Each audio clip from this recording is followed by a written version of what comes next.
alat mesin pertanian dan juga bibit pohon alpukat dan juga pupuk. Untuk itu kepada seluruh penerima bantuan dari kelompok tani, kami persilakan untuk bisa maju ke depan.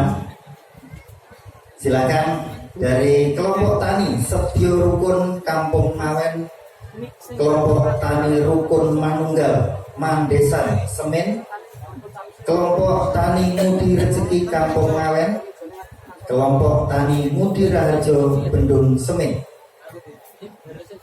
Dan kami juga mengundang kelompok tani Mudi Mulyo Gobeh Bendung, kelompok tani Mudi Raharjo Bendung, kelompok tani Sido Makmur Widoro Kidul Bendung, kelompok tani Mudi Tani Pendem Sumberrejo, kelompok tani Mudi Rezeki Tugu Sumberrejo. Baik, yang pertama kita akan bersama-sama menyaksikan penyerahan bantuan alat mesin pertanian. Untuk itu kepada yang terhormat Gubernur Daerah Istimewa Yogyakarta Sri Sultan Hamengkubuwono X, kami mohon dengan hormat untuk memberikan bantuan. Yang pertama dari untuk kelompok tani Setio Rukun Kampung Ngawen berupa hand traktor rotari. Boleh tepuk tangan untuk bantuan ini, semoga bermanfaat. Berikutnya untuk kelompok tani Rukun Manunggal berupa power thresher multiguna. Selanjutnya untuk kelompok tani Mudi Rezeki mendapatkan bantuan berupa konseler. Dan berikutnya untuk kelompok tani Mudi Raharjo mendapatkan bantuan berupa kultivator. Bisa berfoto bersama dulu. Dan kepada ngarsor dalam, kami mohon dengan hormat untuk masih bisa menyaksikan. Sesaat lagi kita akan memberikan bantuan bibit pohon dan juga pupuk. Untuk itu kami mengundang industri jasa keuangan dan perbankan Daerah Istimewa Yogyakarta, kepada Kepala OJK Daerah Istimewa Yogyakarta, kepada Kepala Perwakilan Bank Indonesia Yogyakarta, dan kepada yang terhormat Direktur Utama PT Bank BPD Daerah Istimewa Yogyakarta, Bapak Santoso Rohman. Saya persilahkan dengan disaksikan langsung oleh Gubernur Daerah Istimewa Yogyakarta Sri Sultan Hamengkubuwono X. Silakan. Ini dari kelompok tani Mudi Mulyo Gobeh Bendung. Kelompok tani yang pertama dari Mudi Mulyo.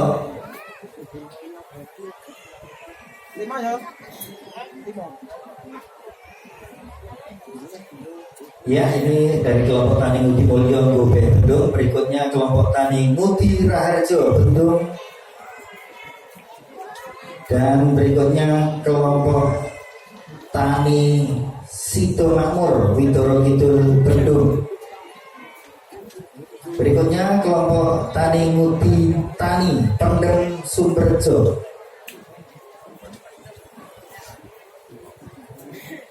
Dan yang terakhir ini dari untuk kelompok Mudi Rezeki Tugu Sumberrejo. Silakan bisa berfoto bersama dulu.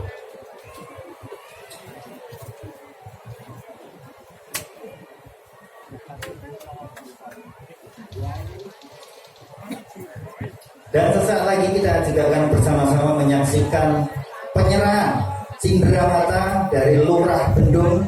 Untuk itu kami undang Bapak Didi Rubianto untuk bisa hadir bersama kita di sini. Kepada Ngarso Dalem, kami mohon dengan hormat, ini ada penyerahan cindramata dari Pak Lurah Bendung, Bapak Didi Rubianto, kepada Bapak Gubernur. Ini cindramata berupa cemparing. Nah, ini dia.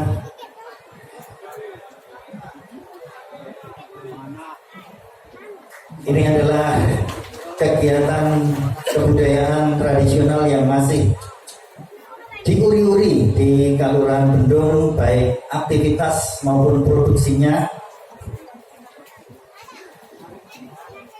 Ya.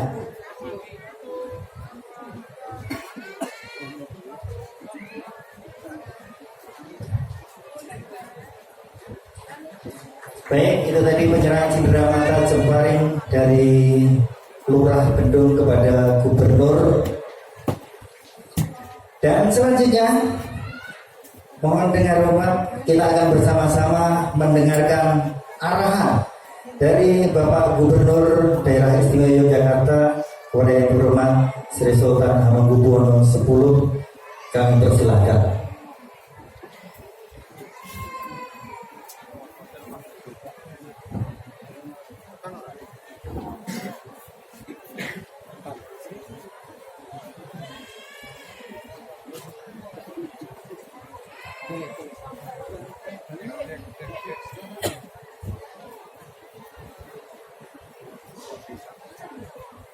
Assalamualaikum warahmatullahi wabarakatuh. Salam sejahtera untuk kita semuanya. Yang saya hormati Bapak Bupati, Wakil Bupati, beserta seluruh jajaran pemerintah daerah Kabupaten Gunung Kidul. Yang saya hormati Bapak Ketua DPRD Daerah Istimewa Jakarta bersama Forkominda Daerah Istimewa Jakarta, Bapak Pimpinan Bank Indonesia dan BK, Bapak Ketua maupun pimpinan dan anggota DPRD Kabupaten Gunung Kidul, para forum koordinasi pimpinan daerah Kabupaten Gunung Kidul, Pak Lurah Anewu, Pak Lurah, dengan semua perangkatnya, bapak-bapak, ibu adik sekalian yang saya hormati. Sebelum saya menyampaikan sesuatu, mungkin saya perlu mohon maaf lebih dulu. Kami ini memang banyak acaranya. Kami jam 1 masih ada acara di kantor, ya. Ditunggu oleh Departemen pejabat dari Departemen Dalam Negeri dan Badan Kepegawaian Negara. Jadi mohon maaf, mungkin nanti setengah 12 paling lambat kami mau berdiri.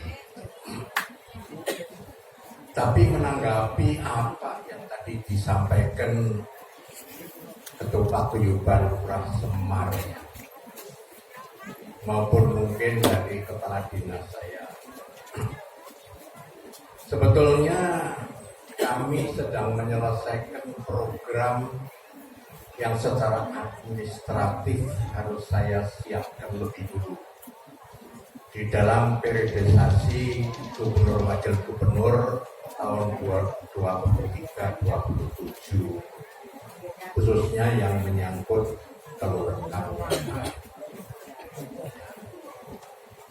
di mana selama kami berada di kantor gubernur, kami melakukan reformasi birokrasi dengan perubahan karena zaman memang sudah berubah. Selama ini kami lakukan demikian juga di level kabupaten kota. Nah, kami di dalam program seperti ini mungkin bisa Bapak saksikan, tidak hanya provinsi, tapi kabupaten kota pun juga setiap tahun pasti dapat award di level nasional. Nah, harapan saya tidak hanya di provinsi dan di kabupaten kota. Sebetulnya jajaran yang paling menentukan, karena di situ penduduk itu tinggal, yaitu di level kelurahan. Semua pelaku kepentingan publik itu ada di kelurahan. Sehingga kami pun perlu melakukan reformasi, tidak sekedar pada sistem manajemen, tapi juga pola pikir bagaimana menyatukan antara aspirasi yang ada di provinsi kabupaten sama di kelurahan. Dan kelurahan ini juga bisa tumbuh karena memang manusianya tinggal di kelurahan. bagaimana akan sejahtera lebih bagus kalau kelurahan itu tidak diikut sertakan di dalam berproses membangun kesejahteraan masyarakatnya. Sehingga program ini kita lakukan, pengertiannya reformasi birokrasi. Tapi jangan dibayangkan bahwa perubahan itu yang terjadi seperti di provinsi maupun kabupaten kota. Ya, berbeda. Ya. Dalam arti lebih sederhana. Bagaimana mempersiapkan perangkat lurah dengan jajarannya. Ya. Membangun lebih demokratis, tapi juga berorientasi pada publik rakyatnya untuk lebih sejahtera dengan membangun administrasi manajemen pemerintah kelurahan yang terbangun dengan akuntabel. Akuntabel itu adalah publik perlu tahu apa yang harus dikerjakan setiap tahun di kelurahan. Ya, kan kira-kira kan gitu. Nah, tapi didasari bagaimana kepemilikan pada masyarakat itu mutlak harus itu dilakukan. Ya. Di dalam hal seperti ini berarti publik itu juga ikut bertanggung jawab kepada masyarakatnya juga untuk ikut mengawasi program-program yang dilaksanakan oleh pemerintah. Tidak hanya kelurahan, di provinsi, di kabupaten maupun di kelurahan. Nah, untuk proses itu semua yang paling gampang itu lewat digitalisasi, lewat IT. Sehingga kami biarpun masa COVID pandemi,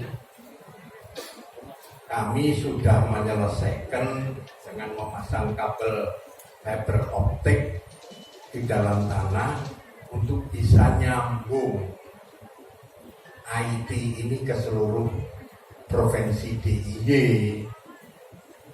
Ya, biarpun itu mahal gitu. Supaya kelurahan itu juga menggunakan IT. Ya. Perlu digitalisasi semua supaya program ini bisa lebih mudah diinformasikan kepada publik. Ya. Kami sudah membangun fiber optik itu sepanjang 567 km. Jadi di Jogja sudah tidak ada black spot, tempat yang tidak bisa di cover sama IT itu, sama laptop itu sudah nggak ada. Karena juga digunakan untuk anak atau ibu bapak ibu sekolah. Jadi itu semua tidak ada masalah, sehingga harapan saya dalam waktu 2 tahun ini di kelurahan pun sudah tersambung semua. Saya juga terima kasih dengan tadi meresmikan data kelurahan yang tadi menggunakan IT, ya, sehingga semua data bisa diakses masuk di sana.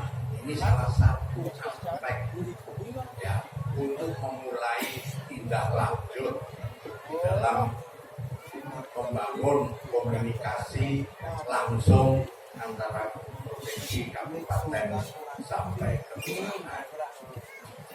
Jadi kelurahan bangun apa, kabupaten kota bangun apa di daerah provinsi, nah itu bisa dilihat semua juga lewat data-data di kelurahan seperti itu. Tahun anggaran 22 misalnya, cek ada enggak di situ. Kalau nggak ada yang bohong kan gitu. Tapi kalau dicek pembangunannya benar atau tidak, sesuai tidak kan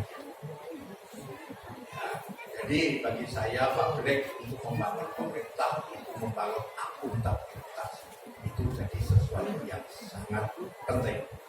Karena di sini akhirnya partisipasi publik pada aspek demokratisasi. Biarpun Yogyakarta itu tertinggi, tapi nilainya tertinggi itu masih 82,sekian%. Saya ingin paling sedikit 92%. 82 itu paling tinggi, berarti daerah lain bawah itu. Ini yang penting. Satu. Yang kedua,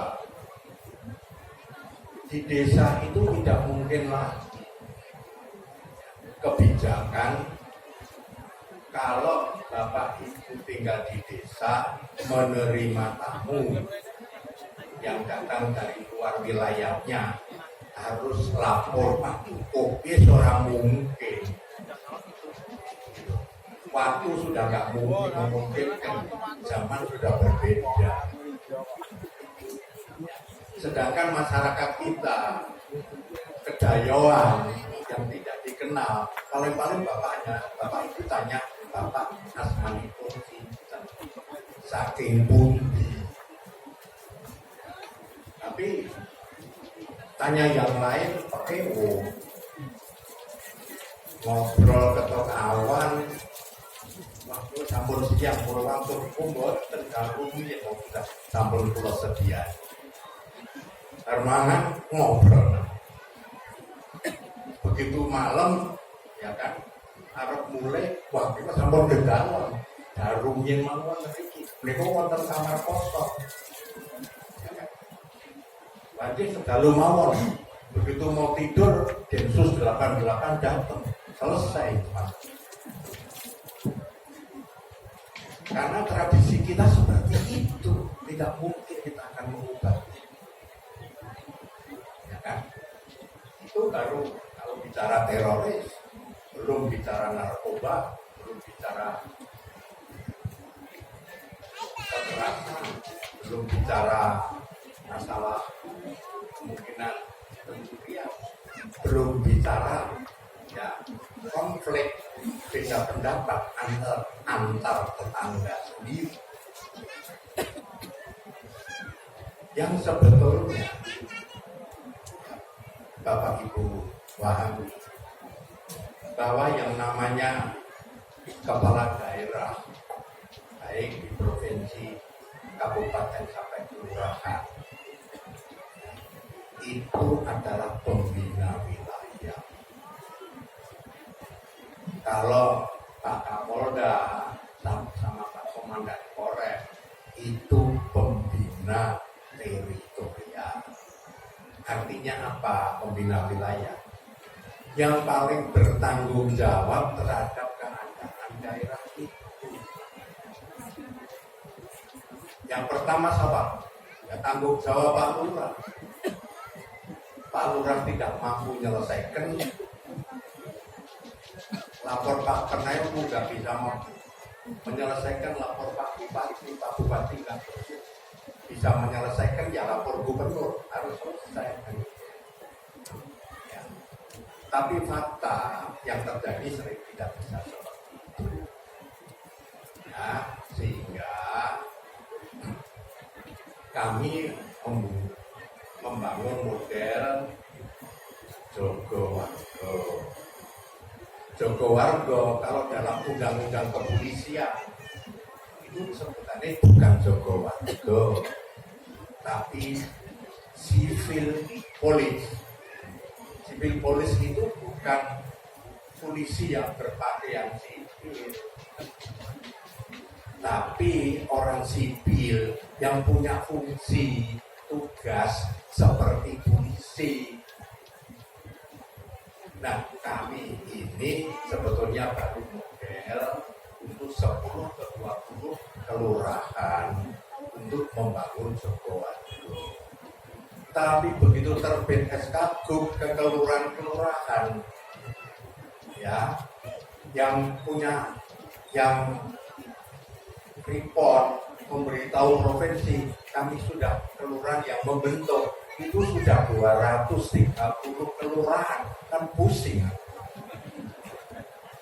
Baru di model 20 wis tadi 230 dengan nama-nama yang ada. Sedangkan ya bagi saya juga tidak bisa menolak, tidak ada masalah. Mestinya harapan saya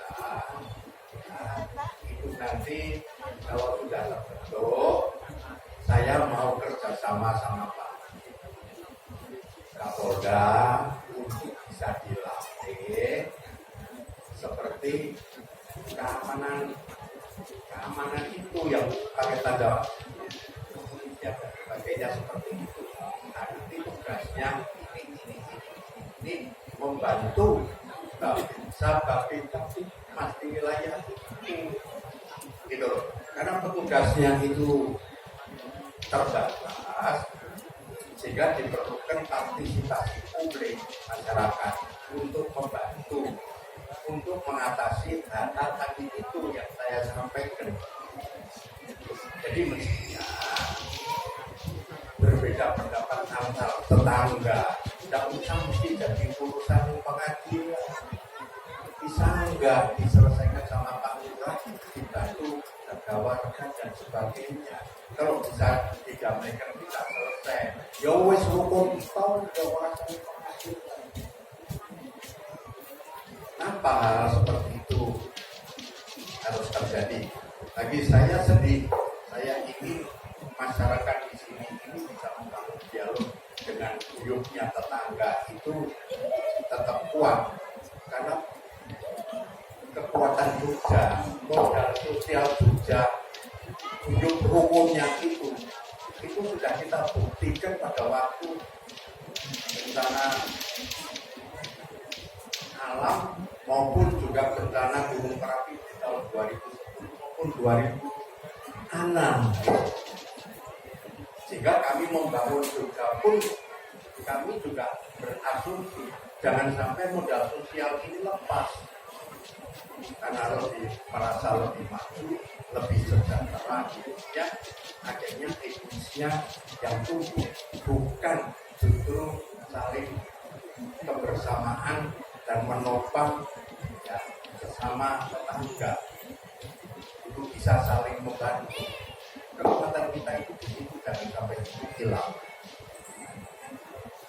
Ya tapi saya tidak akan bicara lebih jauh masalah kelurahan karena kami sedang menyelesaikan aplikasi. Kalau selesai saya sudah minta sama Pak Sekda